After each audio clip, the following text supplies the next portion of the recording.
काय समजिने राही ना माय. कालदीपासून नुसतं हात पाय गई जायलेत, चक्कर बी राही ना. आणि गुडघा तर कामच करू देतच नाही हाते. गैर काम करेल ना पहिले. या सबबी सांगून तुमचं आरोग्य सुधारत नाही. ते व्हायला कारण काय आहेत त्यांचा आधी शोध घेतला पाहिजे.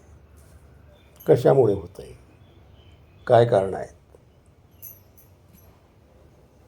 ती कारणं तुमच्या दैनंदिन जीवनशैलीत तुम्हाला दिसतील. तुमचं खाण्यापिण्यातलं ते कारण असू शकतं.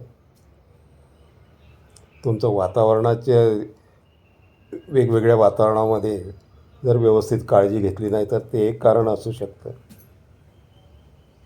किंवा तुम्ही मानसिकदृष्ट्या कुठेतरी नको ते विचार करत असतील तर ते एक कारण असू शकतं. हे सर्व कारणं शरीर बिघडवायला कारणीभूत असतात.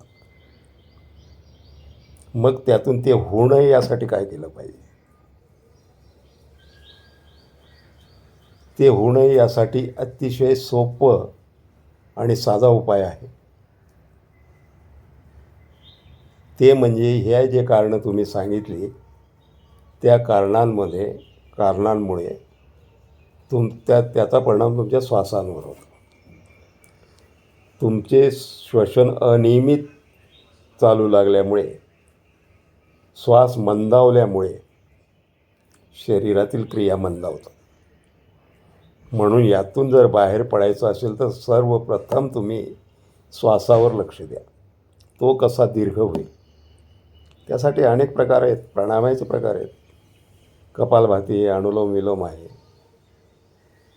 किंवा दीर्घ श्वसन आहे, दीर्घ उश्वसन आहे.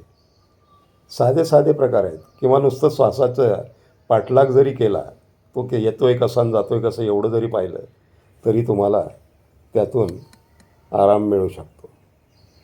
तुमचा श्वासाची दीर्घ श्वसन वाढतं, त्यामुळे ऑक्सिजनचा पुरवठा भरपूर होतो आणि साहजिकच शरीरातल्या सर्व क्रिया पूर्वीप्रमाणे सुरळीत होतात. आणि शिवाय शरीर सुरळीत झालं, क्रिया सुरळीत झाल्या की आपोआपच तुमचं मानसिक स्वास्थ्य देखील त्यामुळे सुधारतं. तर ह्या गोष्टी लक्षात घेतल्या पाहिजे.